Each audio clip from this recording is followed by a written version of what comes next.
Salut à tous, je m'appelle Tinkena Bissaka Gildas. Je suis étudiant boursier togolais à l'Université d'ingénierie et de technologie de l'État de Briansk. Euh, Aujourd'hui, je souhaite partager avec vous une autre de mes activités. J'ai eu à faire des vidéos sur la reconnaissance de diplômes obtenus hors de la Fédération de Russie pour les étrangers qui veulent continuer leurs études ou travailler en Fédération de Russie.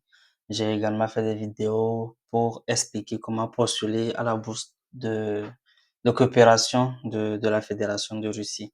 Donc aujourd'hui, je viens vous parler un peu de la procédure de voyage en Russie pour ceux qui n'ont pas eu l'opportunité d'obtenir une bourse et qui souhaitent quand même continuer leur projet d'études vers la Russie par leurs propres moyens.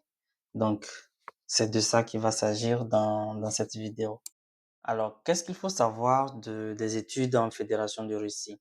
Donc, la première chose à savoir, c'est que la langue officielle de la Fédération de Russie, c'est la langue russe. Ce qui veut dire que la plupart des universités de la Fédération de Russie vont dispenser, n'est-ce pas, leur formation en langue russe. Donc, pour cela, tous les étrangers qui quittent leur pays pour venir continuer leurs études en Fédération de Russie doivent d'abord passer par une formation de langue. Donc, ça s'appelle généralement l'année de langue ou la faculté préparatoire. Donc, je préfère la faculté préparatoire parce que au cours de cette année-là, vous n'allez pas seulement apprendre la langue. Donc, vous aurez entre 1800 et un peu plus de 2000 heures de langue russe pour cette année-là. Voilà. Maintenant, en dehors de, de cette étude de la langue russe, vous aurez quelques matières en fonction de votre profil. Donc, il y a des universités dans lesquelles, avant de postuler, ils vont vous demander, vous êtes intéressé par quel profil?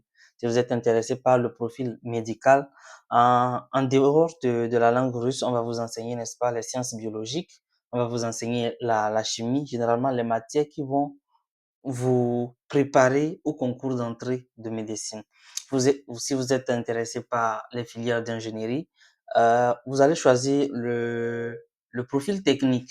Donc, en dehors de la langue russe, on va vous enseigner les matières comme les mathématiques, l'informatique, la physique, des matières qui vont vous préparer également au concours d'entrée dans vos différentes filières d'ingénierie.